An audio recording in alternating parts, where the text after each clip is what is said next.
Hai teman-teman semua, video kali ini adalah kelanjutan dari video tentang knalpot 2 tak tanpa asap. Knalpot 2 tak tanpa asap untuk model ini sebenarnya adalah knalpot standar Kawasaki Ninja RR bawaan pabrik yang bagian stinger dan konvergennya diganti dengan model knalpot racing pada umumnya.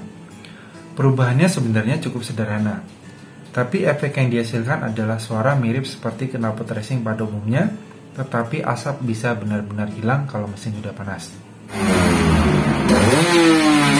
Nah, sebelumnya saya mengatakan akan menunjukkan video untuk top speed, namun hanya mengandalkan top speed saja sepertinya kurang afdol dan kurang safety. Maka kali ini akan saya bandingkan langsung dengan knalpot racing merek RS1 yang bentuk leherannya C, sehingga bisa jadi gambaran buat teman-teman bagaimana perbandingannya secara data dyno. Untuk video top speed mungkin untuk bonus saja di video berikutnya. Dan ini saya sangat berterima kasih sudah dipinjamkan knalpot RS1 ini oleh Ko Aji dari Semarang, pemilik IG CF21 Racing Parts.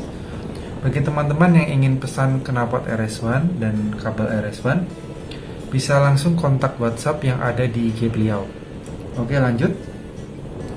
Nah, untuk perbandingan kali ini dibagi menjadi 3 knalpot, masing-masing 5 kali tes percobaan. Ketiga knalpot itu adalah: pertama, knalpot standar Kawasaki masih benar-benar lengkap dalamannya dan silencernya bukan bobokan ya. Jadi ada catalytic converternya juga. Lalu knalpot custom catalytic converter, saya singkat saja knalpot racing CC. Dan knalpot racing RS1 leher C dengan chamber atau belly yang diameternya 40. Informasi tambahan, masing-masing knalpot ternyata memiliki settingan karburator yang sangat berbeda, dengan settingan yang seperti ini. Settingan masing-masing knalpot ternyata tidak bisa dibuat sama, karena seperti settingan knalpot racing CC, apabila dipakai di knalpot racing RS1, jalan belum ada 1 km, sensor thermal switch yang ada di motor saya langsung menyala, jadi kipas radiatornya menyala dan tidak bisa dibawa jalan normal, sehingga ini berbahaya apabila dibawa berkendara.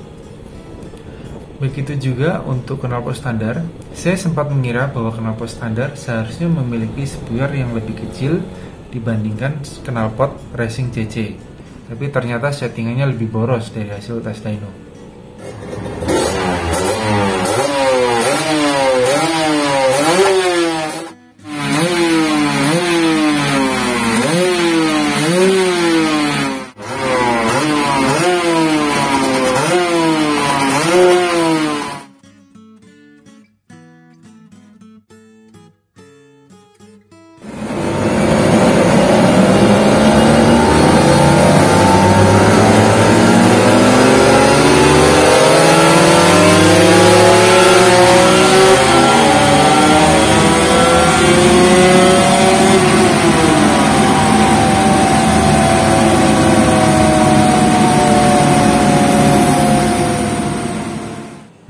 Untuk perbandingan data akan dinilai berdasarkan data horsepower, grafik RPM, grafik timing, dan penjelasan masing-masing grafik tiap knalpot.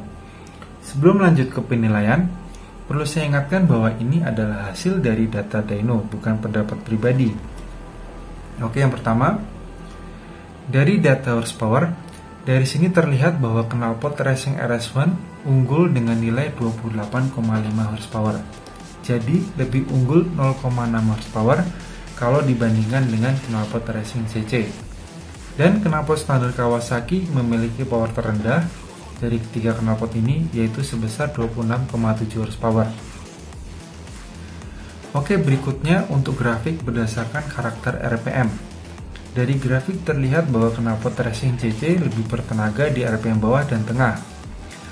Terlihat dari torsi yang paling unggul dengan torsi sebesar 21,45, sedangkan knalpot RS1 torsi sebesar 19,08 dan knalpot standar sebesar 18,23. Dan ini perlu saya sedikit perjelas, untuk knalpot racing CC sebenarnya max RPM-nya kurang lebih mirip seperti knalpot standar, namun tenaganya sudah drop dari RPM 11.000, jadi pas pengetesan cukup saya rekam sampai 10.000 500 rpm saja.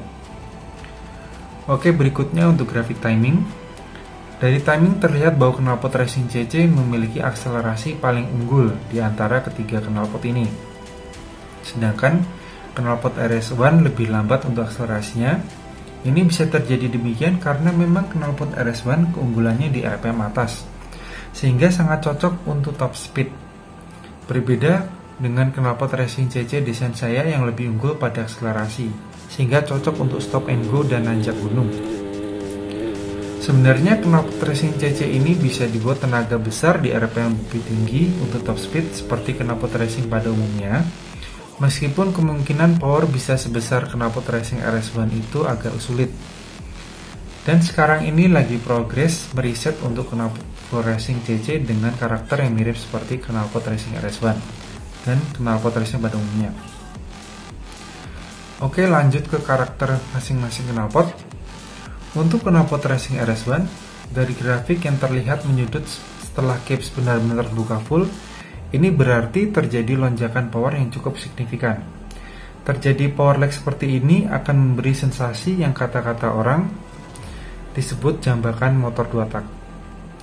Selain itu, karakter lainnya adalah RPM bawah dan tengah lebih smooth. Power tertinggi atau peak power terdapat di sekitar 10.500 sampai 13.000 rpm.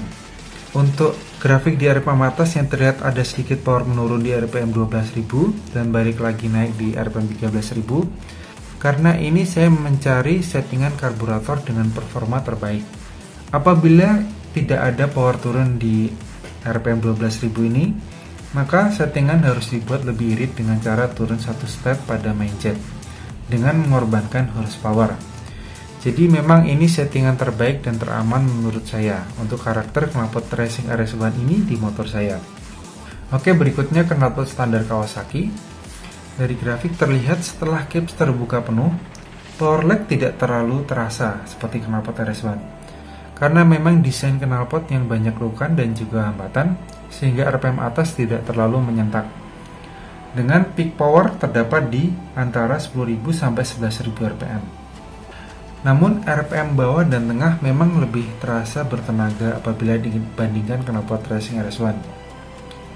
Berikutnya knalpot Racing CC.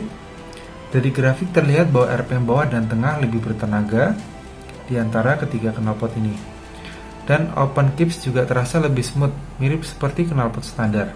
Meskipun peak powernya lebih awal, di sekitar 9.000 sampai 10.000 rpm.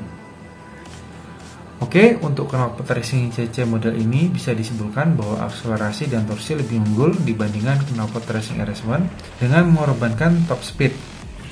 Dan knalpot Racing RS1 unggul di horsepower dan di top speed. Semoga informasi ini bisa jadi gambaran untuk teman-teman tentang knalpot dengan catalytic converter model ini.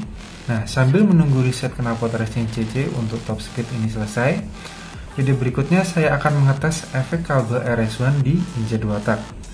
Terima kasih yang sudah menonton sampai selesai. Sampai jumpa di video berikutnya.